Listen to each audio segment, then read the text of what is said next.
ઠાકોર હરેશભાઈ અર્જુનભાઈ, ગામ ચેમ્બુઆ, તાલુકો ભાભર, જિલ્લો બનાસકાંઠા. ત્યાં 3.5 વીઘા જમીન છે. એમાં 3 વીઘામાં કપાસ હતો. એમાં આટલું પાણી ભરાઈ ગયેલું છે તે આનું વળતર મળે એવી સરકાર પાસે અપેક્ષા રાખી છે. અંદાજિત કેટલું નુકસાન હશે? અંદાજિત 3 પાક એટલે ગણો 1.5 લાખનું તો ખેડૂત તો એટલું વિચારીને બેઠા છે એમના જે આવક પ્રમાણે, અત્યારના ભાવ પ્રમાણે. મારું નામ ઠાકોર વિશાલભાઈ નરસિંહભાઈ ચેમ્બુઆ, ગામ ચેમ્બુઆ, તાલુકો ભાભર.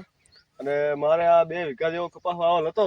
એમાં પાણી ભરવાથી ઘણું બધું નુકસાન શું છે, તો સરકાર પાસે એટલી અપેક્ષા છે કે આનું જે બને તે વળતર આપે. ઠાકોર વિનોદભાઈ ઉકાભાઈ, ગામ ચેમ્બુઆ જૂના.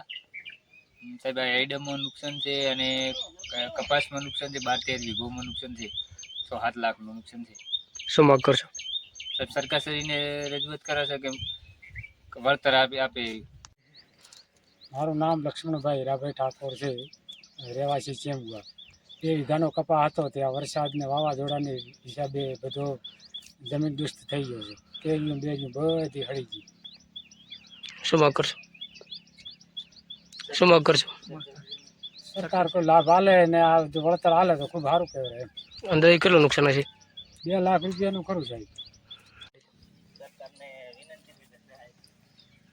મારું નામ રામાભાઈ રાપાજી ઠાકોર, ગામ ચેમ્બુઆ, તાલુકો ભાભર, જિલ્લો બનાસકાંઠા. મારા ખેતરની અંદર 10 વીઘા કપાસ હતો, અલગ અલગ ખેતરમાં.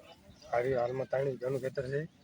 એની અંદર વધારે પાણી ભરાવાથી કપાસને બહુ નુકસાન છે. હાલની તારીખમાં કપા રહેવાનું જ નહીં કહો ને. જેમ પાણી નડાશે એમ કપા ઉતરી જવાનો, બધો ઉતરી જવાનો. શું માંગ કરશો? શું માંગ કરશો? માંગ સરકારની એવી માંગ છે કે કાંઈ સહાય આપે તો ખૂબ સારું છે. અને કે ખેડૂતને બહુ નુકસાન છે આ સાલે.